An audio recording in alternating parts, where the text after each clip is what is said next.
Puji Tuhan, selamat pagi jemaat Tuhan di dalam kasih Tuhan Yesus Kristus. Kita berterima kasih kepada Tuhan, pagi hari ini kita boleh beribadah walaupun secara online. Firman Tuhan pagi hari ini diambil dari Injil Matius, pasalnya yang ke-19 ayat ke-27 sampai 30. Berbunyi demikian. Lalu Petrus menjawab dan berkata kepada Yesus, "Kami ini telah meninggalkan segala sesuatu dan mengikut Engkau. Jadi apakah yang akan kami peroleh?" Kata Yesus kepada mereka, "Aku berkata kepadamu sesungguhnya, pada waktu penciptaan kembali, apabila anak manusia bersemayam di takhta kemuliaannya, kamu yang telah mengikut aku akan duduk juga di atas 12 takhta untuk menghakimi ke-12 suku Israel.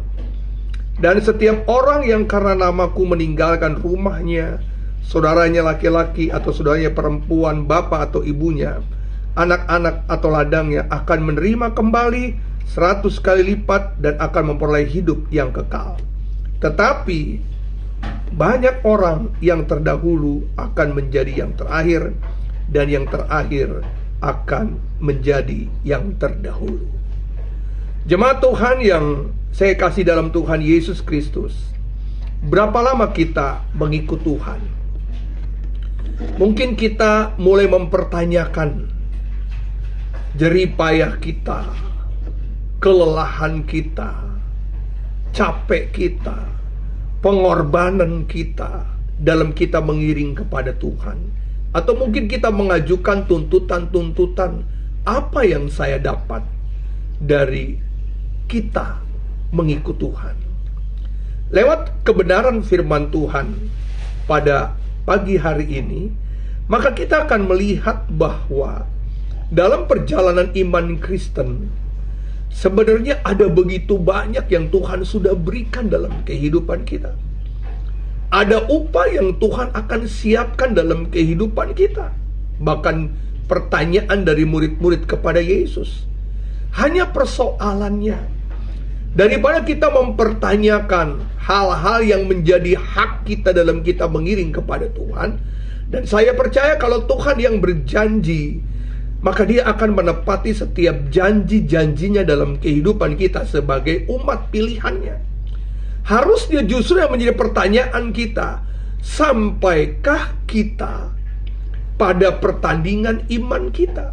Sebab jika tidak, maka seperti apa yang dikatakan dalam Injil Matius pasalnya yang ke-19 di bagian ayat ke-27 yang kita baca bersama-sama, jangan sampai kita melihat bahwa kita yang sudah mengenal Tuhan begitu lama, kita yang sudah ikut Tuhan begitu lama, tetapi justru kita yang tertolak. Alkitab bilang, dikatakan, tetapi banyak orang yang terdahulu akan menjadi yang terakhir, dan yang terakhir akan menjadi yang terdahulu. Artinya bahwa Tuhan ingin dalam pengiringan kita, dalam kita mengiring kepada Tuhan, dari berapa lama kita mengiring kepada Tuhan, harusnya itu yang menjadi pertahanan kita, harusnya itu yang menjadi fokus kita dalam kita mengiring kepada Tuhan. Bukan soal mempertanyakan bonus, bukan soal mempertanyakan keuntungan, bukan soal mempertanyakan apa yang Tuhan beri kepada kita. Padahal kalau kita tahu bahwa Allah telah memberikan hidupnya buat Anda dan saya, dan itu sebuah, saya mau katakan, yang tidak dapat dihitung dengan perkara-perkara jasmani. Nah, yang menjadi fokus kita, ayo kita mempertahankan apa yang kita sudah capai, apa yang kita sudah dapatkan, apa yang kita sudah perlombakan dalam iman kita. Harusnya jangan sampai justru orang-orang yang baru mengenal Tuhan, justru mereka yang akan menjadi terdahulu. Harusnya justru kita yang sudah menjadi terdahulu, kita juga akan menjadi yang terakhir dalam pengiringan kita kepada Tuhan. Nah, itu sebabnya jangan kita berhenti berlari. Jangan kita berhenti dari kesetiaan. Jangan kita berhenti dari pengiringan kita kepada Tuhan. Ya, Filipi pasal 3 ayat 14, dan berlari dari kepada tujuan untuk memperoleh hadiah, yaitu panggilan sorgawi. Allah dalam Kristus Yesus, Tuhan sudah siapkan upah yang besar. Dia sudah siapkan hadiah yang luar biasa buat gereja Tuhan, buat Anda dan saya. Itu sebabnya tetap kerjakan keselamatan yang kita sudah peroleh dengan takut dan gentar. Dan jangan pernah sedikit pun diserongkan oleh keadaan dunia. Seperti manusia dunia yang seringkali mempertanyakan upah, yang seringkali mempertanyakan haknya dalam dia mengiring kepada Tuhan. Lebih baik kita mempertahankan pengiringan kita yang sudah berapa lama kita ikut Tuhan. Kita jaga itu dan terus berlari dan terus berlari. Nah, ada tiga pertanyaan.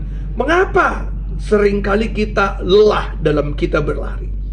Mengapa seringkali kita boleh dikatakan bahwa kita berlari tapi tidak sampai di tujuan? Artinya bahwa kita berlari di tempat. Kita berlari tapi kita tidak meninggalkan garis start kita. Makanya kita tidak sampai di tujuan. Nah, yang pertama adalah kenapa orang berlari tidak sampai di tujuan? Karena dia kehilangan tujuan. Tuhan sudah ingin bahwa tujuan kita, kata Paulus, yaitu mencapai garis akhir. Paulus bilang dalam Filipi pasal ketiga ayat 7 dan 8, tetapi apa yang dahulu merupakan keuntungan bagiku, sekarang kuanggap rugi karena Kristus. Malah segala sesuatu kuanggap rugi karena pengenalan akan Kristus Yesus Tuhanku lebih mulia daripada semuanya. Oleh karena itu, dialah aku telah melepaskan semuanya itu dan menganggapnya sampah supaya aku memperoleh Kristus. Kejar sampai langkah kita yang terakhir. Kejar terus, berlari terus. Tujuannya hanya memperoleh hadiah yang Tuhan siapkan. Tujuannya adalah kerajaan sorga. Tujuannya adalah Kristus. Nah, itu sebabnya kita harus ini. Dan tujuannya, kalau kita tujuannya Yesus, maka kita akan menghasilkan buah-buah yang luar biasa. Dalam Yohanes pasal 15 ayat 16, bukan kamu yang memilih aku, tapi akulah yang memilih kamu. Dan aku telah menetapkan kamu supaya kamu pergi dan menghasilkan buah, dan buah itu tetap, supaya apa yang kamu minta kepada Bapa dalam namaku diberikannya kepadamu. Jadi kita melihat bahwa bagaimana supaya kita tetap berlari sampai kepada tujuan, harus punya tujuan, yaitu panggilan sorga, yaitu Yesus yang menjadi tujuan dalam pengiringan kita kepada Tuhan.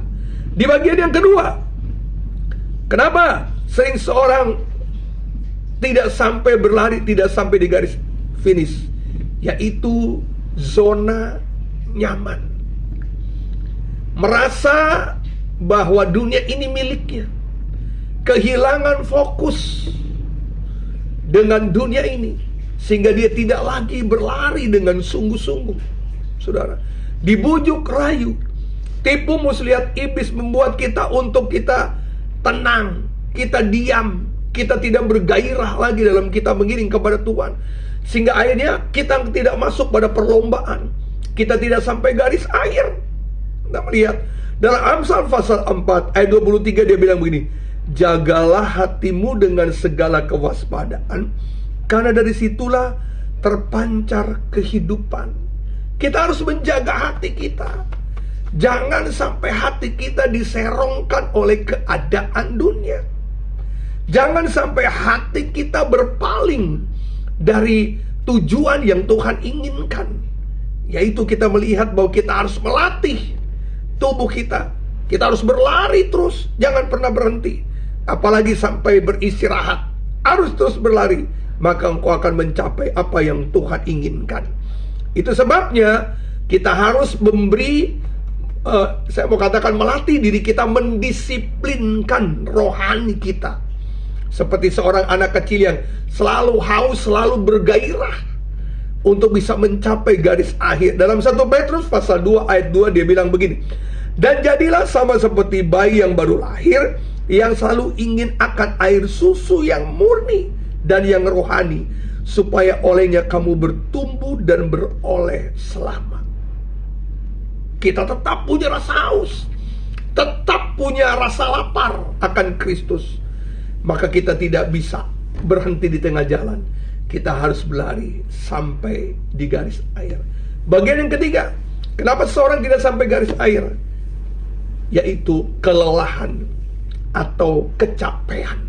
Sudah, ini penting. Amsal 18 ayat 14 dia begini, orang yang bersemangat dapat menanggung penderitaannya, tetapi siapa yang akan memulihkan semangat yang patah? Kita harus memiliki semangat pantang menyerah. Jangan menyerah di tengah jalan. Jangan capek di tengah jalan. Jangan kehilangan semangat. Ibrani pasal 10, 39, 38. Tetapi orang, Ibrani pasal 10, 38, 39. Tetapi orangku yang benar akan hidup oleh iman. Dan apabila ia mengundurkan diri, maka aku tidak berkenan kepadanya. Tetapi kita bukanlah orang-orang yang mengundurkan diri dan binasa, tapi orang-orang yang percaya yang beroleh hidup. Terus berlari sampai garis finish. Terus berlari sampai seperti tujuan awal. Jangan kita berhenti di tengah jalan sampai kita mendapat mahkota yang Tuhan siapkan dalam kehidupan kita. Tuhan Yesus memberkati kita pagi hari ini. Biarlah jemaat Tuhan, jangan kita terlena oleh keadaan dunia, tapi tetap kita harus sampai garis akhir, karena di sanalah engkau akan menerima mahkota. Bukan soal siapa cepat, bukan soal siapa sampai di garis akhir, tapi soal bagaimana kita sampai di garis akhir untuk menerima kemuliaan Tuhan. Tuhan Yesus memberkati kita. Mari kita berdoa. Bapa, kami mengucap syukur buat pagi hari ini, buat kebenaran firman-Mu. Biarlah kami boleh mengerti kebenaran firman-Mu, karena firman-Mu mengarahkan cara pandang kami untuk kami boleh memandang ke depan, tidak melihat ke belakang. Kami tetap berlari.